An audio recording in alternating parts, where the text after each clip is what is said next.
Welcome to the Standing Up to POTS podcast, otherwise known as the POTScast. This podcast is dedicated to educating and empowering the community about postural orthostatic tachycardia syndrome, commonly referred to as POTS. This invisible illness impacts millions, and we are committed to explaining the basics, raising awareness, exploring the research, and empowering patients to not only survive but thrive. This is the Standing Up to POTS podcast. Hello, fellow POTS patients and groovy people who care about POTS patients. I'm Jill Brooke, your horizontal host, and today we have an episode of the POTS Diaries with Hanna. Hanna, thank you so much for joining us today. Hello, thanks for having me. Excited to be here. We're excited to get to know you, so let's start with the easy stuff. What's your age? I am 29. Where are you now, and where did you grow up? I am currently in Portland, Oregon. I grew up in a bunch of different places. I was born in California and then Colorado through most of elementary and high school, and then Washington State for school and teaching for 5 years and lived there. And then I moved here to Portland in 2020 to be closer. Oh, okay. So where's your favorite place you've lived? Ooh, that's really hard. Probably Portland. I really enjoy being closer to my sister again. And she's lived here for a while, and now we live in the same city again. So that is really great because we're pretty close. Very nice. Okay, so how would your friends and family describe your personality? Kind and compassionate and patient, creative, supportive, artistic, and crafty. Ooh, tell us more about the artistic and crafty stuff. I really love doing a lot of therapeutic art. And it is art therapy, but it's self-guided kind of stuff. So I found that has been really fun. I also bullet journal. So I get really creative with that kind of stuff and do a lot of calligraphy. And did you call that a bullet journal? A bullet journal? Yes. Yeah, what is that? It is where I have just pretty much start with a blank dotted grid journal and turn it into a planner. And yeah, it's a fun way for me to be creative, but also stay organized. And yeah, so I make my own weekly and monthly planner out of just a blank journal. Very smart. I like that. It's okay. A lot of fun. If we were to force you to brag about yourself, what are you good at? Two things come to mind. One is the artistic and crafty kind of thing. My team at work actually just gave me a little award for bringing the community together by making cool artistic group birthday cards and things like that. Gosh, okay, wait a second. Tell us more about that. That sounds neat. I work in a museum, and we have a museum engagement team with all the educators, and we like to support each other and encourage each other in one way. I feel like I contribute best to that is making pretty birthday cards for everyone and making them big enough for everyone to sign them. And my team recently gave me a little award just recognizing that is something that helps our community bring us together and things like that. Very cool. The other thing would be also work related, but I know a lot about snakes. Wow, I did not see that coming. Yeah, it's kind of a left turn. It's the other side of me. I'm a science educator at a museum. And so one of the spaces I get to work in is with our animals. And we have a couple snakes, and I get to handle them and take care of them. And every Saturday, tell my coworkers a little fun fact about snakes. Wow. So have you come to a point where you really just genuinely love snakes? You don't feel like the ew, disgust response? Yes, 100%. I don't think I've ever really had a ew, disgust response to them. I've always been fascinated by them. And my favorite thing is when I do we have a ball python that's really chill, and we let people touch him and pet him, under my guidance and care.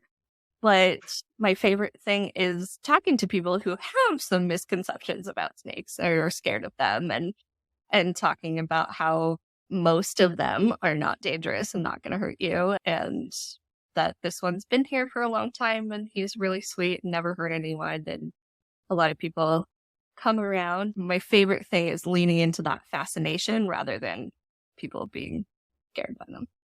Okay, well, let's talk a little bit about not POTS, but pre-POTS. Can you give us a snapshot of what your life looked like before you got POTS, and when would that have been? Yeah, so that was pre-high school. So like growing up, POTS showed up in high school for me. So I was a very happy and energetic child, and I played a lot of sports. I was very active with my friends, and growing up in Colorado, we had a lot of opportunity for that. Like I would bike downtown, I would go skiing, I would play soccer, rock climbing, hiking, running, walking with my dog. And so it was a lot of activity before and during, honestly. So that's kind of gets into my POTS journey though. Okay, well, tell us what was the first sign that something was. Yeah, so my first episode that I called them was like a fainting spell was in high school. And I was working with some other classmates on the floor, like we were doing some group project. And I stood up to go back to our seats. It was time to go back to our seats. And I stood up and all of a sudden couldn't see and fell back down and was shaking. And that was really scary to happen in the middle of biology class.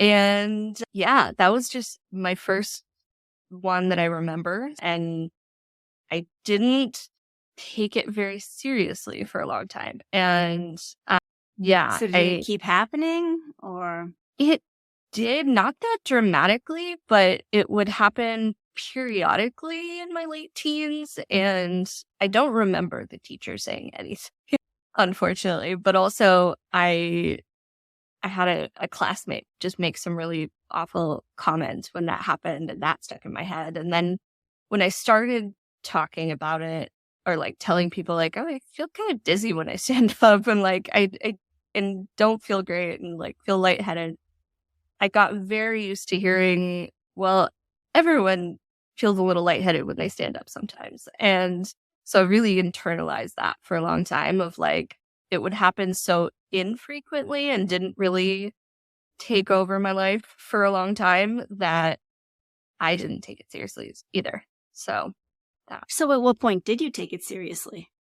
well, probably 3 or 4 years ago, it started progressively getting worse. And also in my late teens, early 20s, I also had a lot of mental health side of things that were taking the priority in my medical journey at the time. And I also got diagnosed with anxiety and depression, but like for other reasons, I don't think was very related to my POTS at the time. But then it started getting more serious to where in 2022, I started logging my episodes and like noticing that like it was happening probably about 1 to 4 times a month where I would stand up and get really dizzy. I would either lose vision, I would fall down, I would shake. And it started a journey, those however many years, 10 or so years. I'd gone to periodic doctors being like, hey, I have this thing where I stand up too fast and I get dizzy.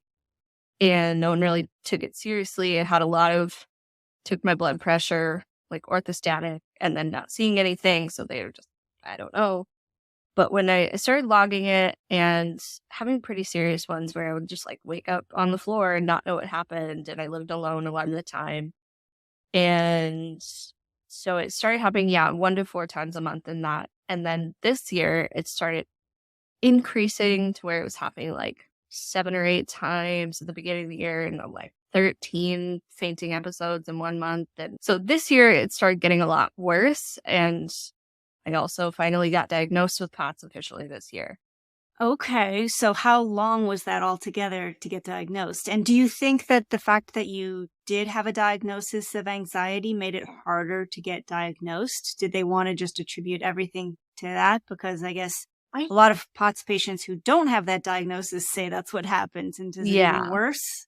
I've definitely heard that. So it took about 15 years from that first episode to now getting a diagnosis. And I don't think the anxiety played much of a part in it because that was a true diagnosis. I also had anxiety, but like, I think it finally took being referred to neurology, and neurology had its own adventures. I probably went jumping through hoops for neurology kind of testing for about a year or two before them being like, no, I think it might be this thing called POTS and you should talk to cardiology. And then finally getting, a month to see my primary care to get a cardiology referral. And that was 3 months out. And then that kind of finally got the ball rolling with the cardiology. I've gotten diagnosed by a naturopath and by a cardiologist now with POTS. And my first diagnosis was with the naturopath. And it was actually my psychiatrist who said for the first time to me, it was like, this sounds like a thing called POTS. And she was like, I'm going to put my feelers out and see if I know anyone who diagnoses or treats this. And ended up referring me to the naturopath. My first appointment with her, I took a really long medical intake, and she was the first one who was really like, I believe you. This sounds like POTS. And then from there, we kind of started some treatment, but also did like essentially a standing test to diagnose and was positive, and I got diagnosed with POTS. But then was also going down the cardiology route at the same time. So I got that diagnosis from her right before the cardiologist consult. And the initial cardiologist was not a great experience. When I told him that, I was like, I just got diagnosed with POTS from this naturopath. He started explaining to me and kept saying things like, well, in a real POTS diagnosis, and just kind of very dismissive. At one point told me I might outgrow my symptoms, but did eventually order the couple of tests that I needed, like a heart monitor and an echocardiogram. And so those all have now happened, actually just in like the last month. And all of them came back with, no, it's not a heart rhythm or structure issue. You just have POTS. And I finally saw the electrophysiologist who I thought I was trying to get a tilt table test from. And because all the research I've done has been like, you need that for a solid diagnosis. And he started explaining to me how he wasn't going to order one. And I was starting to get upset, but he kind of followed it with, because I believe you and you have a history, and let's just start treating you so that you feel better. And so that was like, okay. So you waited 15 years and then you got diagnosed twice in a row. Yes. Okay. Well, I think like almost 3 times over at this point, but like, yeah, it's a firm, like I have POTS, and yes, it's very validating after 15 years of like not knowing what was going on at all. Yeah. And does having a diagnosis help you? Because of the diagnosis, have you gotten access to new information or treatments or things? Has it made a big difference, or are you still living with the same symptoms that you always had been? I think a little bit of both. I think like at first with the naturopath, most of what I did was lifestyle changes. And she introduced me to a lot of the hydration piece and electrolytes, and still working on those compression types. Can't figure out which ones are going to work for me. But we worked on a lot of those things. And then now with cardiologist specialist that I'm working with now too, he prescribed me a beta blocker. And so I just started that and seeing how it works. And so, yes, I think getting the diagnosis and finally getting the treatment has helped, and it's starting to help. And at the same time, I'm still figuring things out. So I relate with the quest to find the right compression stockings. Yeah. I'm going to toss out an idea for some enterprising person out there to create the company or the organization that lets you try a whole bunch of different ones for free and then send all the rejects on to someone else, because I feel like it took me a couple of years to find ones and to realize that I needed to get men's compression stockings, because apparently my legs are shaped more like men's legs than women's legs. And I wasted so much money on compression stockings that didn't fit quite right. Totally. And so they did more harm than good. Yeah. I think right now it's just like what I pay the most attention to is their return policy. I have to figure out if these are going to work for me. But if not, I need to be able to send it back. And yeah. It's the whole thing. Okay, so what's the biggest life change you've made because of POTS? I think it's been harder to exercise in the last 6-7 months that things have gotten a lot worse, because I feel like I've always been a very active person. And so it's really hard not feeling like I have the energy. Fatigue is a big one for me that I struggle with, of just having the energy to do most things. And I'm working full time. So, and I think the other thing that's been a big change for me has been going through a formal ADA accommodation process at work, because I am fully capable of doing my job. There's just certain things that I do need more bathroom breaks or flexibility with scheduling if I do have an episode or things like that. It's been a process of figuring those things out and asking for what I need when I need help. What advice would you have for people going through that process? Ooh, you are your best advocate, and you know your body and what you need. Something that took me a long time to learn. Because it sounds like your coworkers love you. They're giving you awards. They appreciate you. How did they respond when you asked for accommodations? Oh, they are so helpful and supportive through this whole process. I have been so blessed by amazing coworkers that have just been really supportive of even before I had accommodations. I would let them know. I'd be like, hey, I just had an episode and I need someone to come cover this space for me. Or, hey, my heart rate's freaking out. I need to go lay behind that desk for a while. And they're like, okay, go do what you need to. And I mean, even to the point where when I did the standing test with the naturopath, I had some restrictions of I had to go off of a medication and I had to be dehydrated for that test. And so it was a rough week. And some of my coworkers came together to organize a little meal train to help me have dinners that week and just support me through a lot of this. And so they've been amazing for sure. Boy, you could really freak out a classroom of kids if you passed out while teaching them about a snake, I'm guessing. Oh, yeah. I mean, that's never happened, right? Yeah, with the snake. But that's always an anxiety I've had, because I was a teacher for about 5 years. I was a special education teacher before I have been teaching at the museum now. And in between, even I was an in-home teacher and a nanny. And so I've been in childcare or education for about 10 years in my career. And it's always been an anxiety of mine, because I've had times where I haven't passed out in the classroom, but I've had symptoms. When I was teaching social education, I was with kindergarten through second grade. So a lot of it would involve getting on the floor, crouching down to their level. And when it would stand up sometimes, I would have to hold on to things. I always had that anxiety in the back of my head of, what if I pass out in the middle of class? And what is that going to do? Thankfully, that never has happened. But even with the classes I've taught here at the museum, I've had to take breaks in between classes of just laying on the floor and having someone help reset my classroom. So it's been a challenge being in education and having taught, for sure.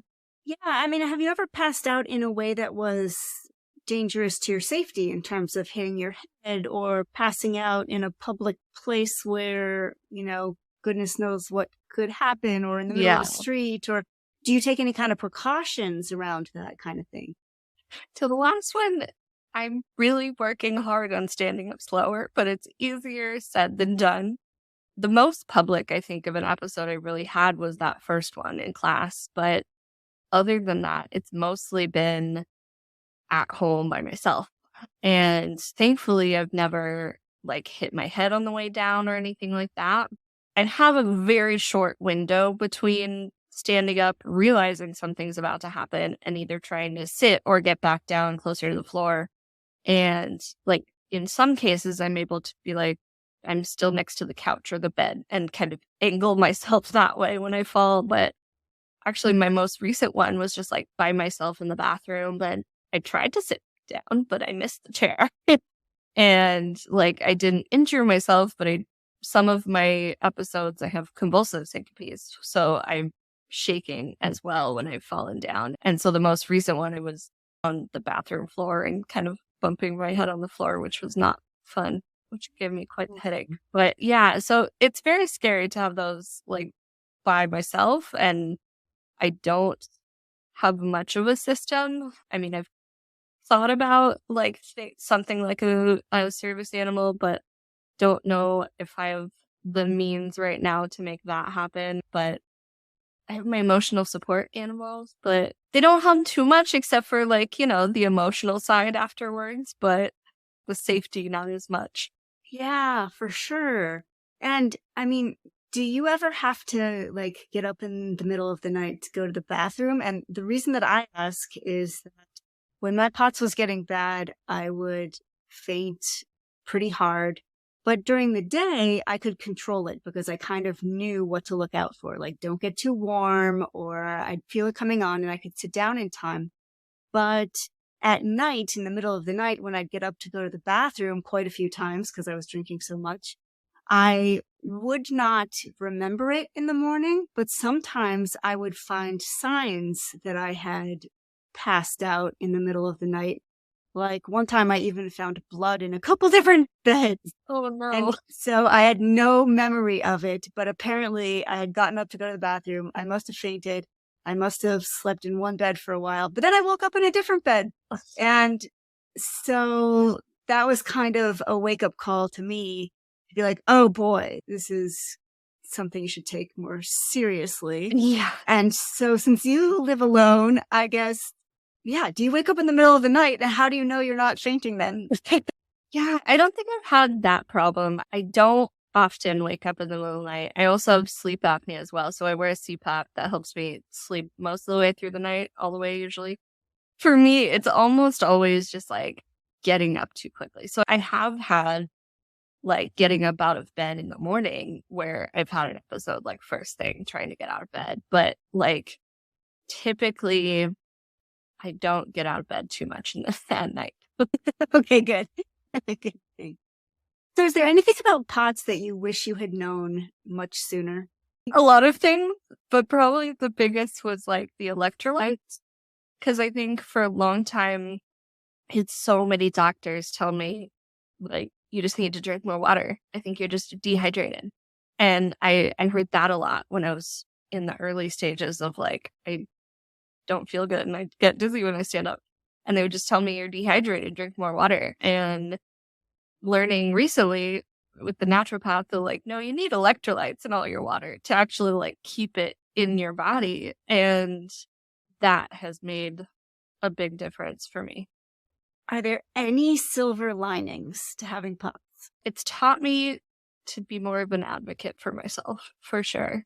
And like it took a lot of doctors giving me the runaround before learning how to not tolerate them.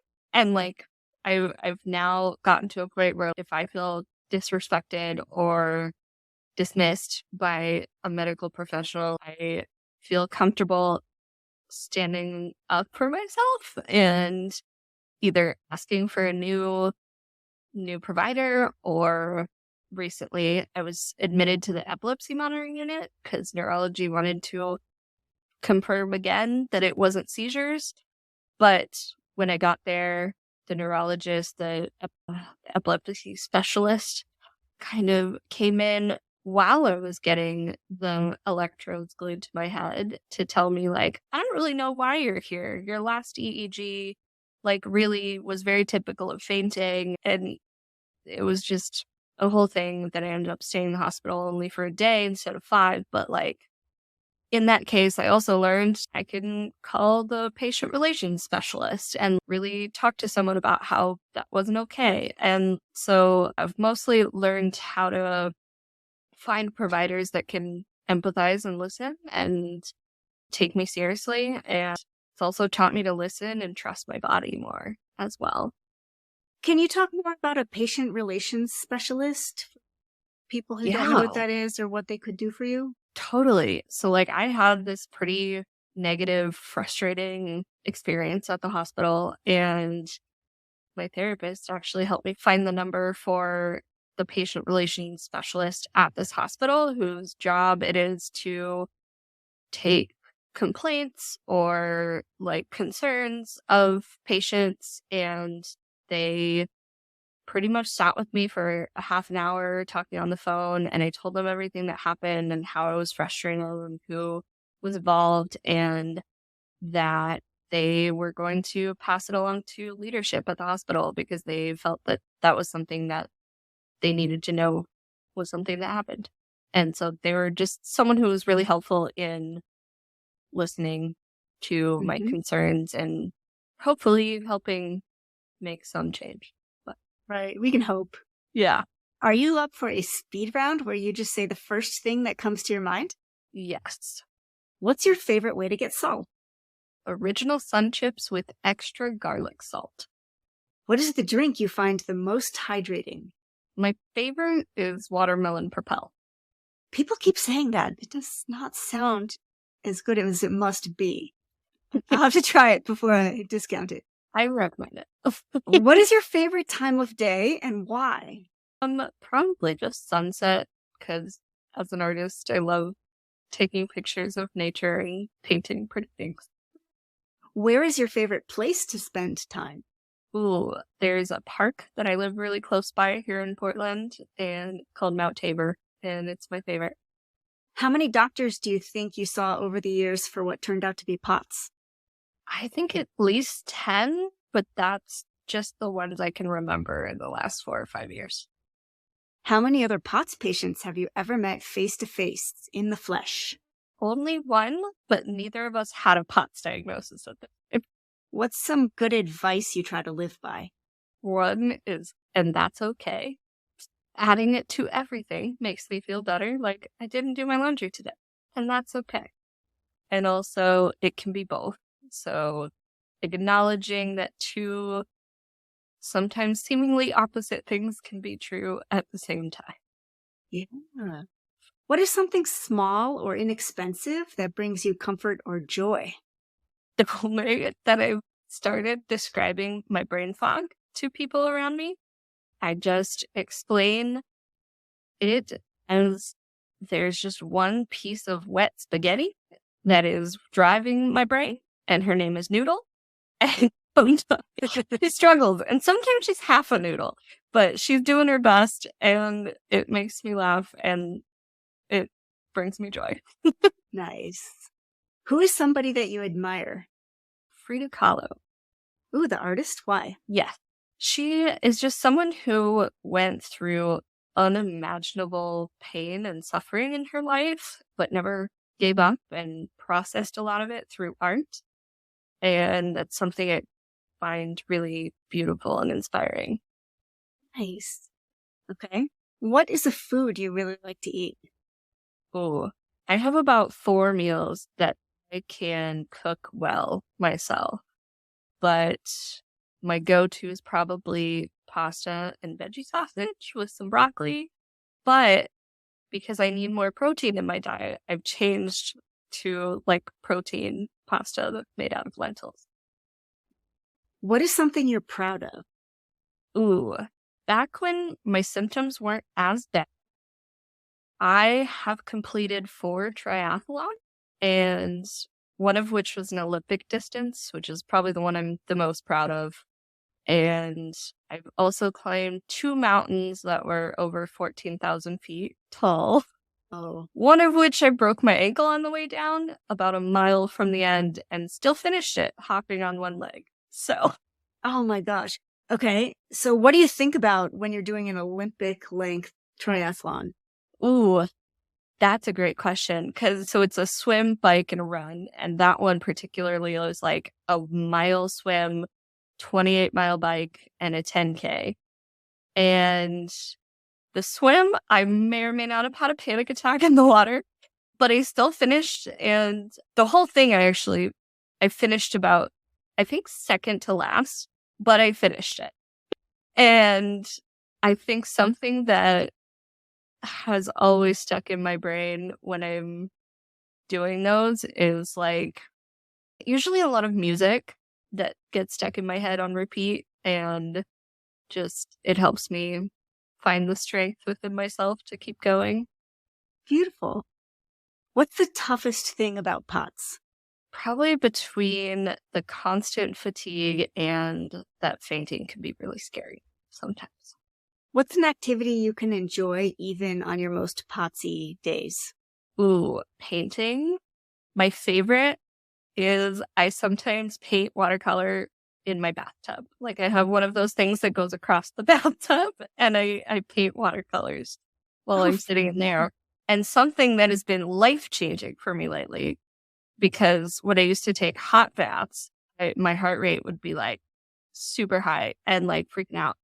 But it's been really hot here over the summer, so I tried taking cold baths, and they are amazing and wonderful and help me like cool my body temperature when it feels like I am melting. Nice. Okay, what is a gift that you would have sent to every POTS patient on Earth if you had infinite funds? Ooh, both an indestructible dishwasher-safe water bottle and a lifetime supply of their choice of electrolytes. Smart. Yes. What is something you're grateful for?